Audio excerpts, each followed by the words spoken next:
Hi! Hello! English అనేది మీరు త్వరగా షార్ట్‌కట్‌లో నేర్చుకోవాలనుకుంటున్నారా? అయితే ఈ వీడియో మీకోసమే. ఇంగ్లీష్ నేర్చుకోవాలంటే ముందుగా మనం ఏం నేర్చుకోవాలి? Nouns, parts of speech, active voice, passive voice, direct and indirect speech వీటన్నిటిలో మనం ఇంగ్లీష్‌లో ఎక్కడి నుంచి ప్రారంభించాలి అని అందరికీ ఉన్న డౌట్స్. ఇంగ్లీష్ రావాలంటే ముఖ్యంగా మనం నేర్చుకోవాల్సినవి టెన్సెస్. టెన్సెస్ ముఖ్యంగా 3 రకాలుగా ఉంటాయి. Present, past, future. అంటే ప్రస్తుతం, గతం అండ్ జరగబోయే భవిష్యత్. సో, వీటిలో మళ్ళీ ఈచ్ వన్ వచ్చేసి 4 టైప్స్ అనేవి ఉంటాయి. ఈరోజు మనం తెలుసుకుంటున్నాం సింపుల్ ప్రెజెంట్ టెన్స్ కోసం.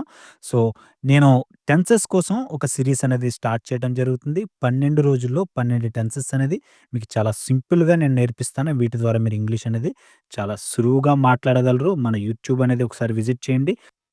Day 1 simple present tense video అనేది నేను అప్‌లోడ్ చేయటం జరిగింది. సో, కంటిన్యూ‌గా ఫాలో అవ్వండి. 12 వీడియోస్ ద్వారా మీరు సులభంగా ఇంగ్లీష్ అనేది నేర్చుకోవచ్చు. Thank you very much.